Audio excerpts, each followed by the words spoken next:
ସୁଭଦ୍ରା ଯୋଜନାରେ ଯେଉଁମାନେ ଭୁଲ ବଶତଃ ଅପ୍ଟ ଆଉଟ୍ରେ ସବମିଟ୍ କରିଦେଇଥିଲେ ସେମାନଙ୍କୁ ଏବେ ସୁଭଦ୍ରା ଯୋଜନାରେ ସାମିଲ କରାଯିବ। କେମିତି ସାମିଲ କରାଯିବ ଜାଣି ନିଅନ୍ତୁ। କାରଣ ଉପମୁଖ୍ୟମନ୍ତ୍ରୀ ପ୍ରଭାତୀ ପରିଡ଼ା ଏବେ ସୁଭଦ୍ରା ଯୋଜନାରେ ଆଉ ଗୋଟିଏ ବଡ଼ ପରିବର୍ତ୍ତନ କରିଛନ୍ତି। ଯେଉଁମାନେ ଭୁଲ ବଶତଃ ସୁଭଦ୍ରା ଯୋଜନାର ଅଫିସିଆଲ ୱେବସାଇଟକୁ ଯାଇ ଅପ୍ଟ ଆଉଟ୍ରେ ସବମିଟ୍ କରିଥିଲେ ସେମାନଙ୍କ ପାଇଁ ଏବେ ଅପ୍ଟ ଆଉଟ୍ ଇନ୍ ବ୍ୟବସ୍ଥା ଅଣାଯିବ।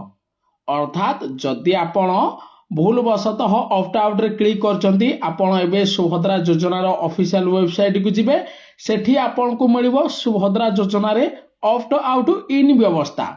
ऑप्ट आउट इन व्यवस्था रे आपण पुणी थरे सबमिट कले आपण को पुणी थरे सुभद्रा योजना रे शामिल करा जिवो। पाखापाखि 18,000 महिला भूल बशतः ऑप्ट आउट रे सबमिट कर देइथिले सेथिबाई सेमानकु सुभद्रा योजना रो बाहर कर दिया जाइथिला। एबे सही 18,000 महिला ऑप्ट आउट इन उपरे सबमिट करिवे जहा द्वारा सेमानकु पुणी थरे सुभद्रा योजना रे शामिल करा जिवो एवं सेमानकु पुणी थरे सुभद्रा योजनार 5,000 टंका मिलिबो। सेथिबाई वीडियो को अधिक रो अधिक शेयर करंतु। समस्त 18,000 महिलांक पाखरे वीडियो पहुंचीबा निहाती जरूरी।